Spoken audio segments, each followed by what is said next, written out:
in the meantime, we'll kick off. So welcome everybody. Thanks for joining today's webinar. So today we're talking about how to build a case for Europe.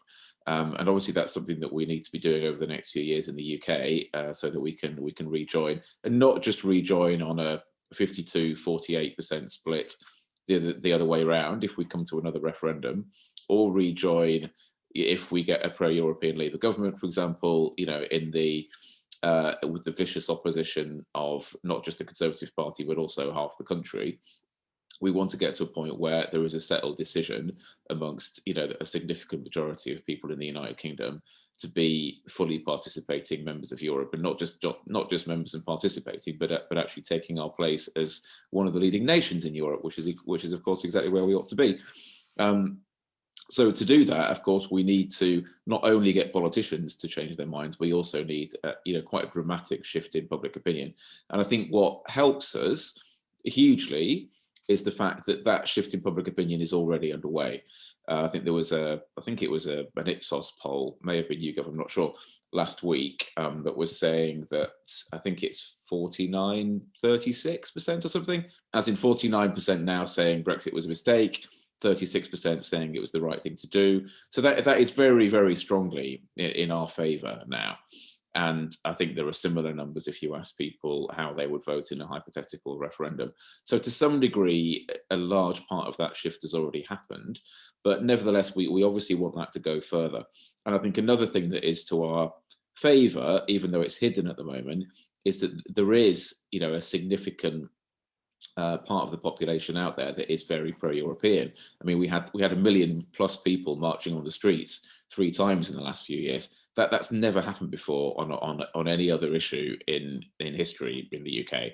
So much as it feels like we're on the losing side, because right now we're on the losing side, and I fully recognise that, there is much cause for hope actually. Plus, which of course, I mean, the other thing we can look at, which is helpful to our cause, is that the vast majority of people under the age of 50, and certainly under 40 or 35, want to be in the European Union, and at some point that cohort of people is going to be, you know, it's going to be the cohort of people in control of the country. So I think in some ways our future is fairly secure, but we of course have a long road to walk between here and there. And equally, we can't take anything for granted, because it's not like the other side are going to give up. Just because we're leaving, they're not going to stop being anti-European, and they're not going to stop trying to influence people to agree with them over the next few years. So with that longer than I intended introduction, I'll hand over to Marina, because I'd love to hear from Marina and as to her thoughts. So Marina is a really valuable person to listen to. She is just because she is who she is, but also because she comes with both a European and a UK perspective. So she is a lecturer at the University of East Anglia in history and politics. So she has a very strong understanding of the UK context, and she's been a big part of the left anti-European movement here in the UK, sorry, the anti-Brexit movement here in the UK for a number of years. But Marina is also Greek and has, you know, her roots in Greece, and she's very involved in the Syriza party over there. So as a result, she brings that Greek perspective as well. So without further ado, I will hand over to Marina, and I will disappear for a minute while I help Joseph work out how to log in. So Marina, over to you. Thank you. You have to stop me if I speak for too long. So thank you for the introduction. So the story that I usually have to say in terms of Brexit, it goes back to 2015, when there were the negotiations between the newly elected left government Syriza, which I was part of the party, and the EU. But of course, a lot of things have changed since then. Now, in terms of what was going back then, there was a feeling against the EU in Greece, but the situation in Greece is very unique. Being at the borders of the EU, on the one hand, we have Turkey and the Middle East, and on the other, Europe. And part of our identity as Greeks is very much embedded in the idea that we created European civilization, and we are not, and we're very different from Turkey, from the East, and so on. This is, of course, not true. But it is a way that Greeks would like to think of themselves. So there is always a very strong pro-European feeling amongst the people, which was challenged in 2015 because of the economics and the austerity measures that they were imposed on Greece by the EU, but IMF as well, and because of the migration crisis. So it was an economic crisis, but a migration crisis. Now, what happened is that the worst moment was the negotiations, because it was clear that the EU will not give any space to Greece and to the left party to implement their policies. And generally, the direction was towards austerity, as it was in many other countries as well, but on that level, the transnational level as well. So watching these negotiations, it was a big problem. I was doing quite a lot of media in Britain, and I still think that although I always tried to differentiate the Greek position, which had to do with the memorandum imposing austerity, with a general Eurosceptic discourse, I think it always played and reinforced the Eurosceptic discourse that we had in Britain. And it was very difficult to break that. So I've been a lot of times in panels on BBC, on Sky, on a lot of media, where the other person, it was from UKIP back then. And usually there was an attempt to show that, you are both against the EU. And I had to say, no, it's totally different. We have a particular situation. We don't want austerity in Europe, or the imposition of austerity.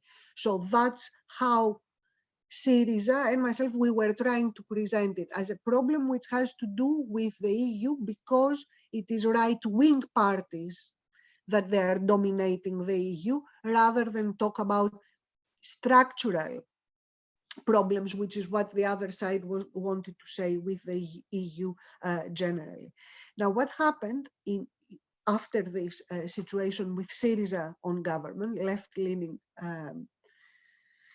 party, it was that apart from imposing the austerity, which was part of the memorandum agreement, they put together a parallel program. That is, they were also trying to minimize the effects of austerity by looking after the most vulnerable. The problem with that is that the lower middle class and the middle class, because of the austerity that was imposed and because of increasing taxation, they had a very difficult time. And this is why Syriza lost in 2019. They implemented the program, they imposed austerity on those better off, but a lot of these better off, they were not that well off. And this group was lost for Syriza, and then they lose the 2019 election, and now we have a right-wing government, which is pro-EU. So generally speaking, in the Greece, there is a pro-EU sentiment. It changes on issue in 2015 for a little while, but Syriza, being a pro-EU party, I think it managed the situation quite well. The most important, around which there could be an anti-EU sentiment, it was around the migration crisis. And there was a lot of public advertising from Syriza reminding that a lot of Greeks, they are migrants, they live in other countries. So although it was a difficult situation, and it is still with migration, at that point, because we had a left government, it was managed well, and it didn't allow people to become very angry over migration, although the conditions were very difficult.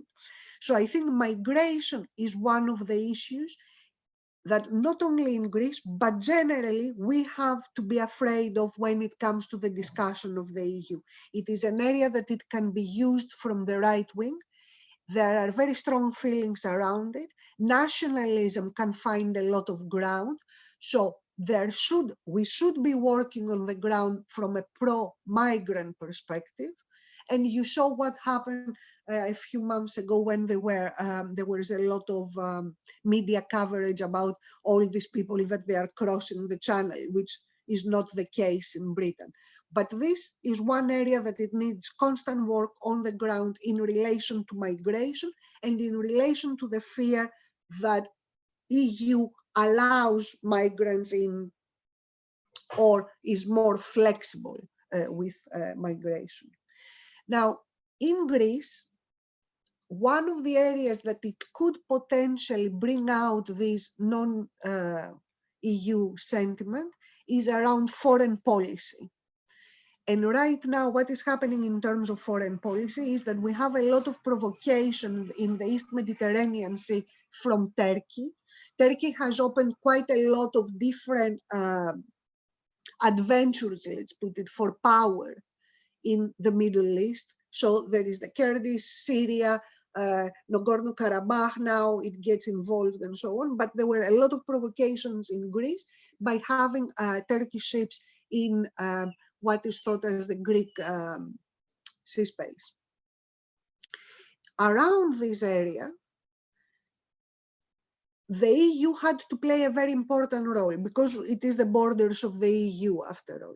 And there we saw a clear split within the EU between Macron, which was much tougher towards Erdogan, Turkey, and Merkel, who doesn't want to provoke Turkey and is not willing to impose sanctions that Macron is asking for. So there is this division within the EU from a Greek perspective. It is perceived like that, where you have Germany playing a very important role, which is a problem, and a role which is not helping certain European nations. Now, Merkel, Germany has a reason for that, I think. We have a lot of new powers emerging. China, Russia, we don't know what will happen with these big powers. And I think on Brexit as well, it is Merkel who is keeping a more soft approach with the EU, with the UK. So it is, I think, my perception is that Germany, Merkel wants to keep Britain close and is more willing to do that than possibly there would be other European countries in terms of the UK. So Merkel, Germany plays a very important role, a role that in Greece is starting to be perceived negatively because it is not tough enough on Turkey sanctions and so on. Of course, sanctions is a very big issue. If you impose sanctions in a country, you aggravate the situation. And I think there is something to be said there about Merkel's strategy. But it is seen as not as friendly as Macron towards Greece. And this does create a negative feeling towards the EU. So again, it is about national issues that the negative sentiment towards EU may arise. And I think it is important to show that it's not the EU, it's particular strategies of particular politicians of certain countries like Germany and Merkel. So emphasizing the different strategies that the EU could take and how we have the particular position that we have on foreign policy because of the power that Germany has in the EU. I think in Britain, although I don't think it's perceived yet that much, it is good to play on this area. On the one hand, discussing how Britain would be able to help the EU, being a big nation if it was in, and possibly minimize the power that other countries have in there as Germany. Germany is playing a very negative, I think, role or it's perceived as playing a negative role for a lot of countries. The reality is that Germany, of course, opened its borders for a lot of migrants in 2015. Even this can be perceived as negative, especially from countries like Britain, that Germany opened their borders and took on over, I think it's 800,000 migrants. The countries in the EU that I think they may be more negative towards the EU, it will be the Visegrad group, which again, the issue was migration, and 4 different countries, which they have created their own bloc within the EU, which involves Hungary, Poland, and so on. They are against the EU, and they use migration as their main rhetoric.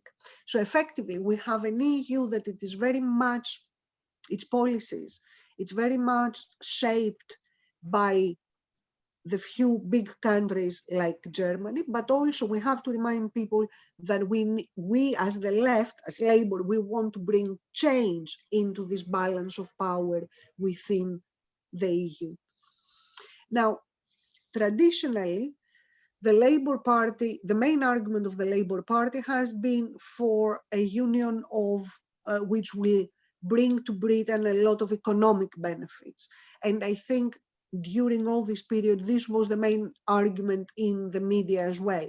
How are we going to benefit, or how we are going to have a problem if we leave the EU? But I don't think this is enough. It's an argument that is very rational, but it doesn't play on the emotional or psychological side of people. And I think, apart from having this argument, yeah, it's more beneficial to be in the EU on economic terms, I think we have to emphasize and start getting engaged into grassroots politics and policies that they connect different EU countries. So apart from having the EU as big institutions and so on, within the EU, there is a lot of activity on different levels. Cities are connected. There are projects, left-wing projects that they connect within the EU space in order to bring about more socialist policies. Catalonia, for example, has done quite a lot of work on that because it has a left-wing mayor, but it is also part of a group of other cities that they looked about the socialist experiments. So I think on that level, we have to emphasize what we can do and how we can bring change together. And apart from the big institutions that we see in this country, in the EU, there is a way of connecting which is on a more grassroots level. And I think this is the grassroots level that we should be working on as a Labour Party. I think I spoke quite a lot. Mike? That was great. Thank you, Marina. Thank you. That's a good time to end up. So thank you for that. Right, Richard, we'll come to you next, and then welcome, Joseph. Glad you made it to join us. We'll come to you next. And then we're a fairly small group today, so we can then have a bit of time for discussion and Q&A before finishing up at 7 o'clock. So Richard, be great to hear from you. So Richard, as I'm sure you all know, is former British MEP, British Labour MEP, leader indeed in the European Parliament of Labour's European cohort of MEPs. And Richard is now working on, is the right title for it, Richard, the Conference on the Future of Europe? You tell us a bit about that, and then it'd be great to hear your view on how we rebuild from here and make the case in the UK for the EU and for us being a European nation. Thank you, and thank you for inviting me along, and thank you, Marina, for that fascinating analysis. I thought of looking, at Britain, but beyond Britain. Are there what drives Euroscepticism in different countries, and then the arguments that you can use to counter it and to make the case for Europe. What happened in Britain, of course, is what shocks us all, and indeed the whole of Europe. There were, of course, particular circumstances in Britain, the combination of a number of political factors, the overwhelmingly, preponderantly Eurosceptic printed media, more than in any other country, and a number of things. But we would be wrong to assume that it's only Britain where Euroscepticism is a problem. Indeed, if we look historically, you could go back to the 1950s and 60s. Let's not forget that France rejected the EDC treaty. France in the 60s under de Gaulle actually boycotted European Union meetings. It was called the empty chair crisis, because in the Council of Ministers, there was no French minister turning up for 6 whole months, while de Gaulle fought against some of the more supranational aspects of the European Union, wanted to reimpose a right of national veto. If you look in the 1970s and 80s, Denmark was the Eurosceptic country by excellence. Denmark refused to allow education ministers to meet in the EU context, European Community as it was then. They had to meet separately because they said, we don't want education to be discussed at all by the European Union. And they did a number of other things. They, after all, initially rejected the Maastricht Treaty famously, which then triggered the difficulties we know in Britain at that time. So at different times, different countries have had peaks of Euroscepticism, which fortunately never reached the crescendo of that country actually leaving the European Union. And nowadays, of course, we see Euroscepticism questioning the European Union arising in a number of countries. Hungary and Poland in Eastern Europe stand out, but let's also be wary of the new Jasna government in Slovenia, the current Prime Minister of the Czech Republic, what is happening from time to time in Slovakia, all give cause for concern. And within the older member states, Italy, with the new Italexit party and the rise of right-wing populism, gives cause for concern. But instead of doing a country-by-country analysis, I'd like to look at what drives it. What are the arguments that drive Euroscepticism? And I find two main ones on the right, and there has at least historically been one on the left. On the right, you have firstly a nationalist right. Strong nationalists, sometimes going as far as fascism, but not always, but souverainiste, as the French say, very geared to supporting national sovereignty, not being part of a wider community, sometimes ultra patriotic, often linked to the right-wing culture wars that we see not just in Europe, but in America with Trumpism. It's often a right-wing nationalist reaction that is linked to opposition to migration. That was strongly exploited in the British referendum, but also in many European countries. Tinged with racism, not always, but usually tinged with racism. Sometimes it's the religious right that don't like modernist developments as they see it, in terms of LGBT rights, women's rights, and so on, that are resisting that, especially in those countries that feel that the European Union has pushed that or imposed it on them, helped them as we would see it, but they portray it as the European Union imposing these alien values on them. So there is that nationalistic populist right, which we were beginning to know, and we're beginning to work out how to deal with it, because it's a challenge not just in the context of the European Union, it's a wider context challenge in America, in Brazil, in India, and other places as well. A second driving force was what I call the neoliberal right. This was particularly strong in Britain in the referendum. One of the motivations of the right wing of the Conservative Party for Brexit was that they dislike the European Union because the single European market is a market with rules. Rules to protect consumers, to protect workers, to protect the environment, to ensure fair competition, rules that they wanted to get away from. That's indeed why the right wing of the Tory party now doesn't even want any deal at all with the European Union, because they think any deal will keep us tied to European standards. They want a free-for-all. corporate markets and links to an America that they hope Trump will continue to lead, realigning Britain in this case with America, but the driving philosophy behind it is ultra neoliberalism. Those rules that many of us fought for many years in the European Parliament, the Socialist group had a number of victories. Those rules could be better, certainly, but they are significant enough for the neoliberal right to go apoplectic.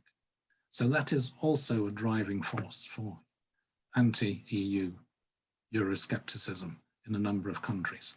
In Britain, they came together and were a very powerful force, as we know, in the referendum. A third is a left-wing criticism of Europe.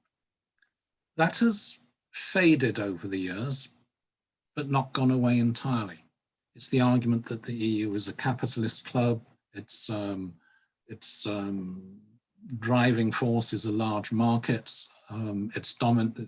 It's too dominated by right-wing capitalist interests.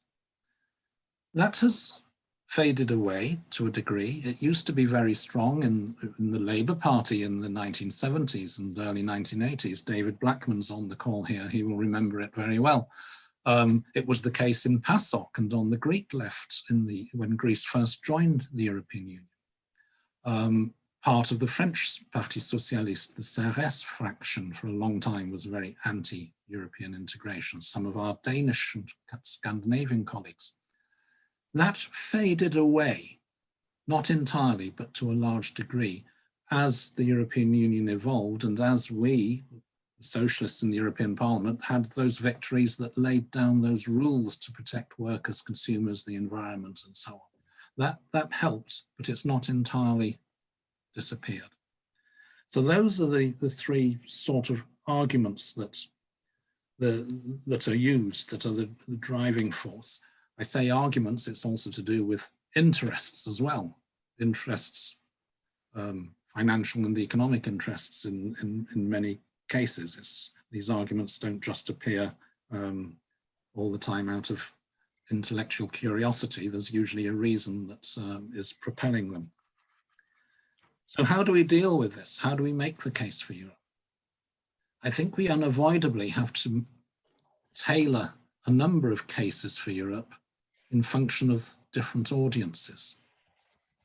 And we also, but yet at the same time, we have to try and keep it simple. I always say there are three arguments for the European Union: an idealistic one, a pragmatic one, and a selfish one.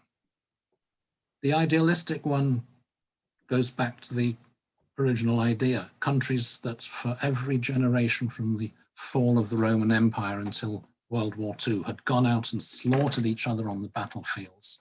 We had to find a better way of doing things. Creating a structure in Europe that brings countries together around a negotiating table, that develops common interests, that articulates political divisions politically and not nationality against nationality, like we see in the European Parliament, where the divisions are political, not national, that has created a framework for citizens to work together, transcending borders. That is an idealistic reason, but it's idealism that has produced practical results, and very important ones. The pragmatic reason, whether we like it or not, even those who don't like it have to accept that we are a group of highly interdependent countries, interdependent economically, interdependent environmentally, interdependent in all kinds of ways. Whether we like it or not, we have to find common solutions to common problems. This is the framework we've built in Europe for doing that. If you leave it, you can go off on your own completely at great economic cost, as Britain is beginning to find out, and perhaps realign with America or something, or you stay close to it, but then you follow the rules, the agreements that are reached at European level without having a say on them anymore.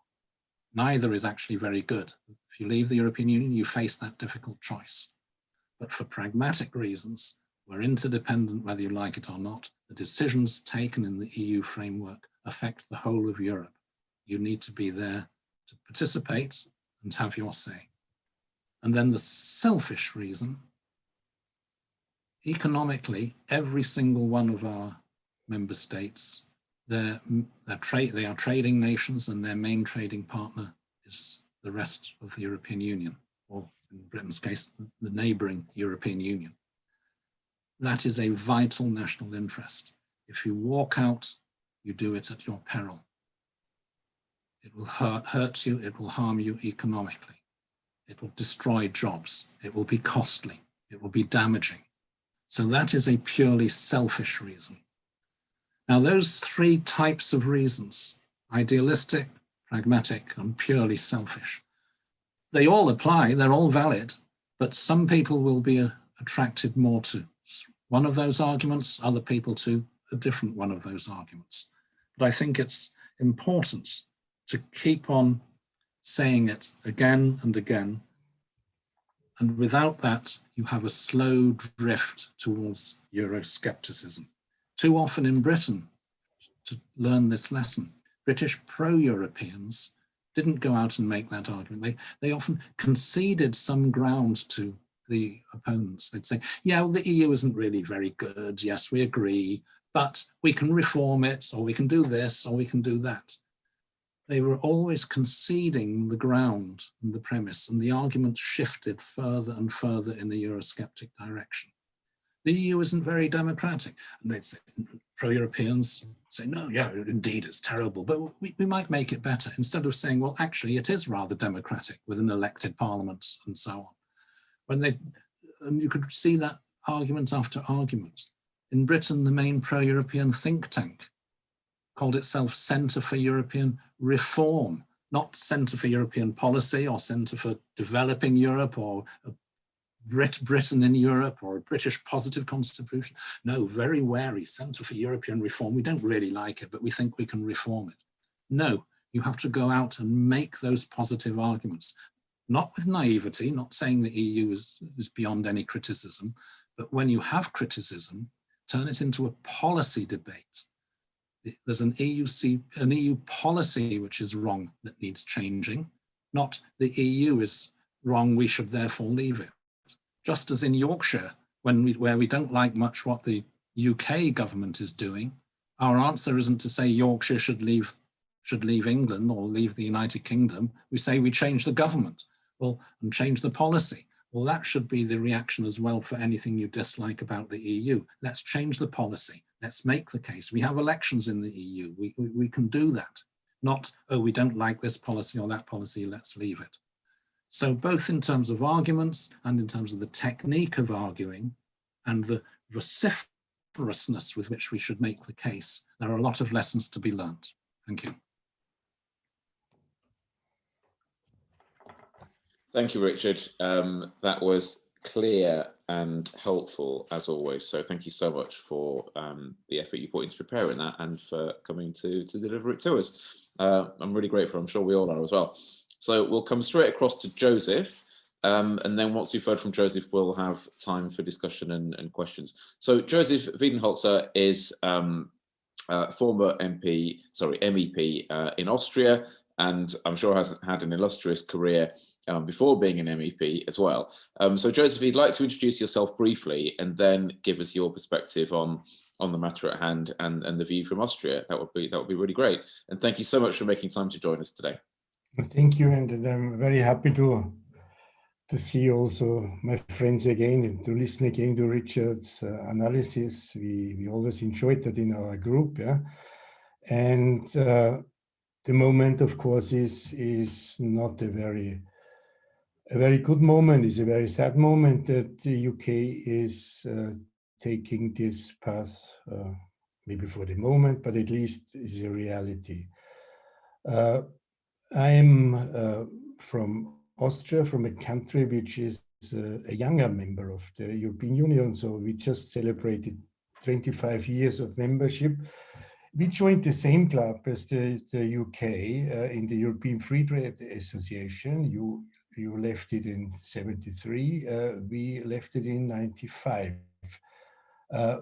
Austria was actually always reluctant to become member of the Union due to several reasons. This was the geopolitical situation. It was It was the German question, so we did not want to be too near, too close to the Germans after the war.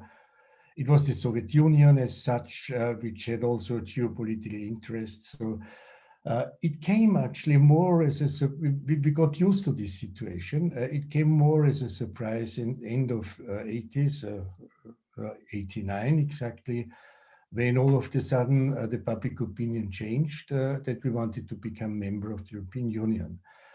Interestingly, the forces behind the projects originally was the right. It was Jörg Haider, you know this guy, who was actually one of the supporters of this idea and business community. We had a referendum then. The process went very fast. So in 95, there was already a referendum on membership. 66% of the Austrians were in favor. This was the largest support in this field. Sweden and Sweden, Norway did not join, and Finland was lower than Austria. The interesting point is that at this time, the left was actually either not really in favor or was against the idea. The Greens were opposing at the referendum the membership. Now they are the most active supporters of the European Union. So things have changed, but the interesting point was that the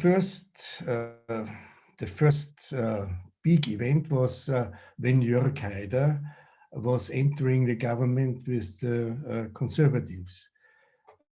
This was the first time when the union was starting a kind of boycott, a kind of blockade against the member. So everything what we saw, the sanctions regime, everything what we see now in Poland, Hungary, and so happened already in 2000 in Austria. And for many of the left, this event was showing that we were part of the European Union. So there is only one caring about democracy, about human rights, about freedom, and this is Europe. This was the interesting moment for many people in the left. So at the very moment, from this time, the left was actually always favoring the European Union, the European process, seeing also, of course, Richard, problems.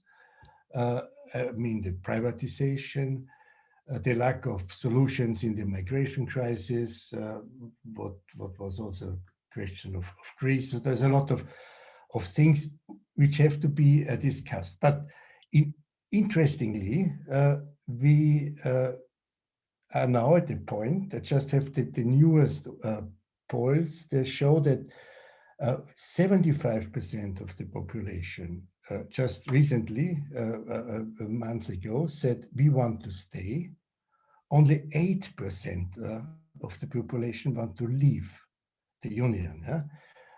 This was in 2008, for instance, 33% of the Austrians wanted to leave. Now it's 8%. This shows you that something has changed. So we are becoming part of the whole project. And for many people, it is just not understandable that we should leave. And the far right was very strong over the last decades. And interestingly, they nearly won the elections for the federal president. Interestingly, it was Brexit. Because the far right was supporting any kind of anti-European movements and also discussing about the so-called exit, Austrian exit, the same thing. And when Brexit happened, they also lost the presidential elections because many people saw this mess and this problems which could come in the near future, that they actually many people decided not to support this anymore. And for them, it was very difficult to find a new position. Then they tried to link with Visegrad and this kind of games. So it's an interesting point. And the other interesting point is we just had elections in Vienna. And Vienna is a very important city for Austria and is also a trendsetter. And Vienna was 5 years ago, the far right was around 30%. Now they gained 8%, and Strache, the leader, so they split 4%. So they are down to 12%. This is interesting, and this is also, I think, if you have to see it with the figures I just told you about European membership. There is something in common, but we should not be too happy about this, because I think this might be only a moment. Why was this anti-European effects in the population? I think it was because there's a lot of unsolved problems, and the far right was actually exploiting them. And Richard is also right that the liberal, the neoliberal, the economically liberalists, whatever, or libertarians, whatever you want to call them, all those people who do not want regulations, who just want to do what they, because they have the money, what you have now in Britain. These guys were misusing, they're using them for their purposes. So we had this coalition of far right and the liberal business class.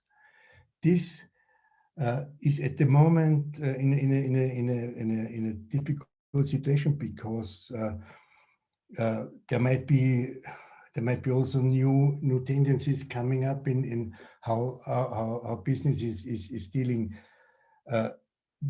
with their faults. So they see on the one hand that they created a lot of problems, social problems, inequalities, and this might not be helpful for them. So I think you have to see this together. If there is no proper leftist solution and program and agenda, and I'm very doubtful about this, we are not really into the problems of ordinary people still. This is one of our problems everywhere. This was the reason why so many people in the north, in the UK, in the north of England, voted for this guy, for this prime minister you have. So I would say it is a different situation compared with 5 years ago.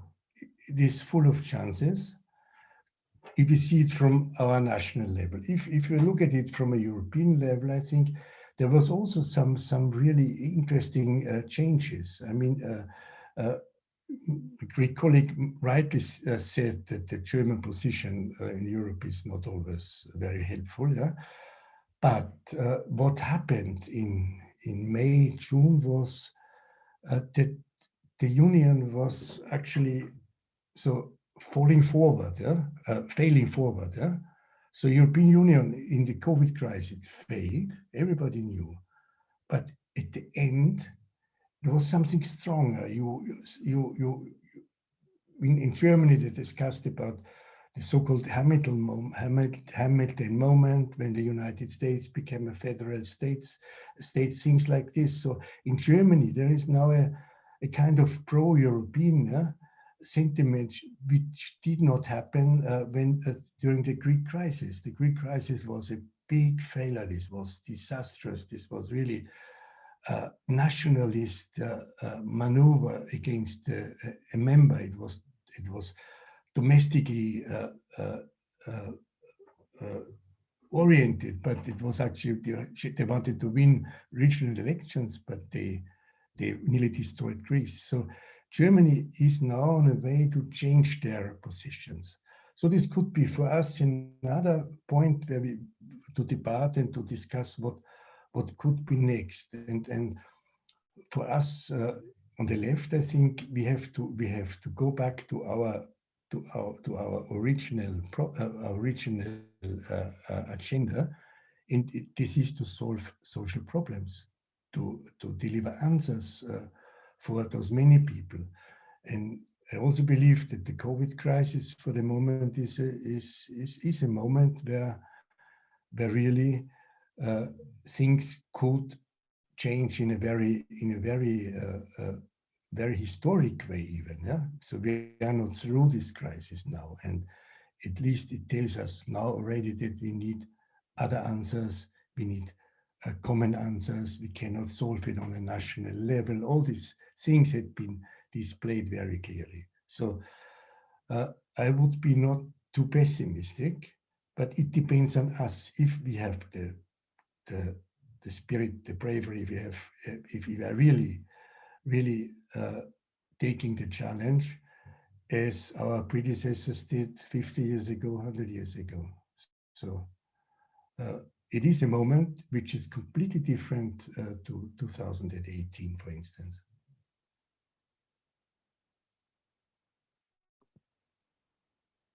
Great, thank you. Is that you done, Joseph? Yeah. Yeah, brilliant. Thank you so much. Discussion. Yes, no, perfect. We've got just shy of about 10 minutes left. So that's really good. So I've got a bunch of questions, but I won't ask all of them because I want to throw it open to the floor. But just one question from me for you three, just to kind of get discussion going. I mean, obviously, over this year, Labour has said really next to nothing about Brexit and seemed to be very much taking the line that the Conservatives are making a big mistake. Let's stand back and watch them. And once they've made the mistake, we will then point to them and say, right, you've made a mistake. It seems to me that Labour needs to shift that and to start speaking into the situation, and through that, beginning to make the case for closer European engagement. So just throwing it back to our three speakers, I mean, would you agree that that is the case? And if you do, what do you think Labour should be saying at this point as we move towards what we know will be a disaster at the end of the year, whether we get a deal or whether we don't get a deal? So Marina, just come to you first. Just one more thing. If you do want to ask a question, it would be a great help if you could use the participants tab to raise a hand, and then I'll be able to see that you've done that. Yeah, very briefly, the way the situation is right now in Britain, I think Brexit has moved into a secondary position. So the main debate is the pandemic. This is the first item in the news and so on. The effect that this has, I believe in Britain, but I have also observed it in other countries as well, is to downplay the effect that Brexit would have in the UK and say, yeah, but the big problem is the pandemic, and the problems that will follow, which I think we're going to be in a recession, many countries, Britain including, and so on, it is down to the pandemic. So if we don't, as Labour, come in and start the discussion on Brexit again, but in a renewed energy, I think they will try to downplay Brexit. That, yeah, Brexit happened, nothing happened, but the pandemic happened, which was everything. In Greece, for example, when the left is reporting now what is happening on Brexit, the argument is, oh, this is from the Eurosceptic left. The argument is, come on, Brexit is nothing in comparison to what is going to happen with Brexit. And I'm afraid the same is going to happen here. I was trying to prepare something on Brexit for a Greek audience, and it wasn't the first item in the news anymore. It's always pandemic, pandemic, pandemic. So I think they will use the pandemic in order to bypass the Brexit issue. And I think, as you suggested, Mike, Labour has to come in, not to let them fail and then say, oh, you failed, because in the new environment that we will be when the pandemic fails, it would be a long story. We have to go in, talk about Brexit, and connect Brexit with the pandemic in the sense of what we can achieve as European Union in the faces of these pandemics and by collaborating. That's it. Thanks. Great, thank you. And then Richard. Yeah, there are a number of national political and tactical reasons why Labour has taken the quiet position that it has, letting the government take full ownership of what is happening and therefore the full blame when it comes to the outcome. But we are now a matter of days or weeks away from knowing whether the outcome is going to be a no deal or a bad deal. It's certainly not going to be a good deal. It won't even be a deal that fulfills the red lines that Labour argued for 2 whole years was the minimum necessary, being in the customs union, being aligned to the single market and so on. So I think Labour has to come out and criticise the deal or the no deal. And the criticism, again, it's important to keep messaging reasonably simple these days. And I think the key issue, there's 2 things. One is access and the other is standards. Access, we need to be close to the European Union, to have access to its market for our exports and our supply chains, which often get forgotten, to the research programs, to Europol and police cooperation, to the EHIC card for when traveling, the health insurance card, to all kinds of EU things that we are going to self-exclude ourselves from under this government, where we could have had some kind of ongoing participation to a degree. And the other is standards. We want to keep our European standards on food safety, on workers' rights, on consumer protection, on the environment, not have them undermined by realigning with America or others and lowering those standards. Those things are popular individually with the public. They're easy enough to present, and we must make that case, and in doing so, discredit this whole Brexit exercise. Now, whether that leads to us, when we come to government, saying we'll repair the damage by being closer to the European Union, or by applying to rejoin the European Union, we probably can't say now. We'll have to see how public opinion moves, how damaging it is, how much the public accepts that it's because of Brexit and not because of the EU. Johnson will try and say it's Brussels, he'll blame Brussels, or because of COVID causing a recession. Well, there's a lot to argue about there. We need to go out and make the case so that we can have at least a very strong, close relationship with the European Union. But if we manage to discredit the whole Brexit exercise enough, then it becomes possible to imagine a campaign to rejoin in due course. Great, thanks very much. And Joseph. Yeah, I mean, if you look at the European map, you have two states now which are not member. This is Norway and Switzerland. Both of these countries are actually on the same standards as we, and have to do the same things as Brussels say. Yeah? Let's put it this way. In Switzerland, there was a referendum 2 weeks ago on the freedom of movement, and an overwhelming majority said yes. So they even accepted this. Yeah? So being not member of the European Union does not mean that you don't follow European standards. And what Boris Johnson at the moment is trying or saying, I don't know, is actually that you can do it without, against. And I think this cannot happen. And I think we should start from this point. Many things are not dependent on us alone. Yeah? They are also decided in 2 weeks' time in the United States. So this will be a very important election, also for Europe, also for the United Kingdom, about what Boris Johnson can do or not.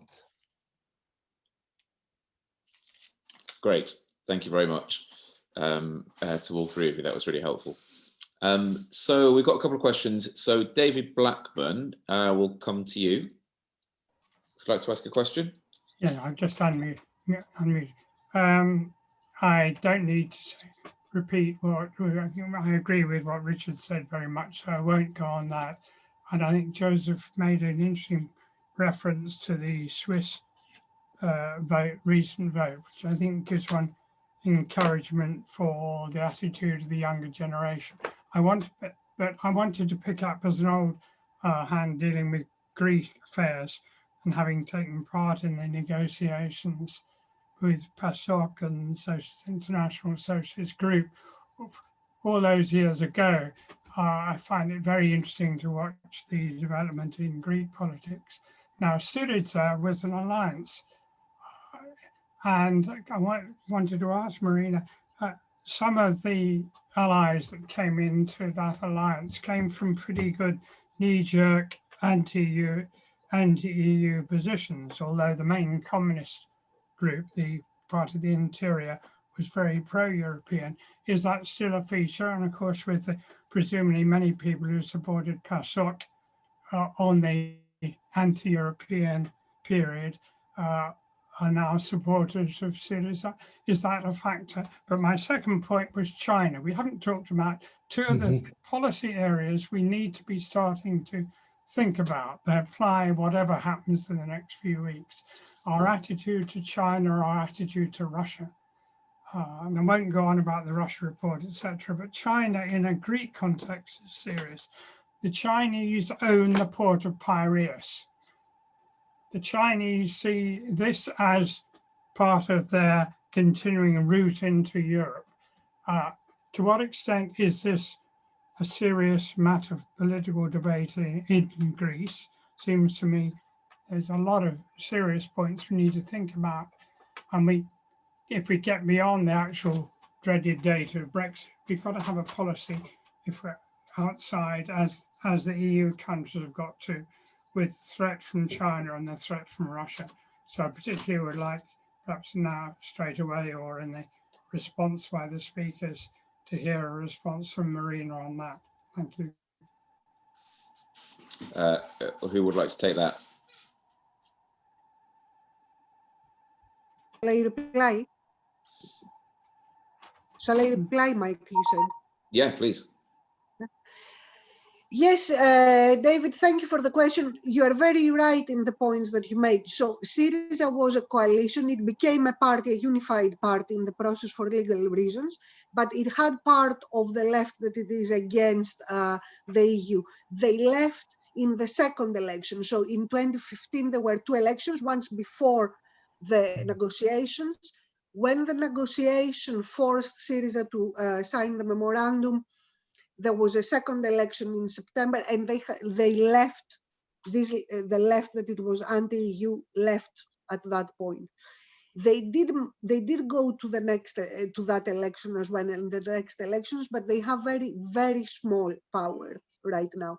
The only party that from the left that it still holds, it has gone down, but it still holds its membership, is and vote, is KKE, the traditional Communist Party, which if you listen to their rhetoric, you cannot engage there. It's the same mantra. Or NATO is a capitalist club, the EU is a capitalist club. It's all the same. If you listen to what they were saying in the 80s, now same thing. So this left that it was against the EU, it doesn't play a big role, neither electorally, but at this point, not in any other way as well. In terms of China, the interesting thing is that it was seen as part, from Syriza as well, as part of the privatizations that they were imposed in Greece, and less on geopolitical terms. And this, I think you have a point there, that nobody came in to say, hang on, what does this mean when we have these big powers like China coming in and the things that neoliberalism wants to privatize? We say the ports, the airports, and so on to these other. And this is why I think the memorandum in terms of the EU side, it was a very, very wrong. There was a question on the chat as well from Sandy, I think. What it should have happened in 2015, it's nothing big, nothing that it has to do with new infrastructure or anything. If the EU had taken a step back against austerity, imposing austerity, the Syriza government would have managed the situation, wouldn't have to impose such a huge taxation. And what happened with this taxation is that they managed to put a cushion, economic cushion in Greece, which now the right-wing government has spent within a year. They give money to all private interest for pandemic in private clinics, for media campaigns that they give money to some obscure sites that they just support them. Now Syriza is moving to the center, and a lot of the vote of the progressive people is going towards Syriza. It's a problem because other members of PASOK, they have joined New Democracy and they're in government as well. But the voters of PASOK, I think they're more sympathetic to Syriza. And Syriza recognizes that. That's how they signal that, is by putting them in the name of Syriza now, Progressive Alliance, to capture all these center. I mean, some people on the left, they see this critically, but this is where the vote is, and it will be these progressive democratic people that they used to be voters of PASOK. Great, thank you very much, Marina. And then we've got another question from Sandy Martin. If anyone else has a question, feel free to pop a hand up. We're over time, but that's, if you're happy to stay, that's fine for another few minutes. But Sandy, go ahead. And if it's for someone specific, please say. Yeah, well, I mean, I asked the question in the chat of Marina, but I mean, leading on from what she's just said, there was very much a view in the EU at the time that the way to deal with the financial crisis in Greece was to lend more money, maybe at slightly more favorable interest rates, but nonetheless interest rates that the Greeks could not easily pay. Whereas if you look at similar sort of depressive economic situations, and the best example is the New Deal situation, the Great Depression in America between the wars, the response was to spend large amounts of federal money, so it didn't have to be paid back, it didn't carry interest rates, it employed people in those places which were most depressed. It actually raised the economy, not just of those states where it was spent, but actually raised the economy of the whole of the United States. And I just wondered to what extent you would agree with me that actually if the European Union did more of that sort of thing, of pan-European infrastructure spending in places of greatest need, that we could actually raise the level of the entire European economy as well as dealing with the local problems in those places. As it's about to start doing. Brilliant. Apart from in this country, of course. Yeah. I think you are right. It's just that at that moment, in 2015, I think this decision would have been very difficult to be taken at that moment.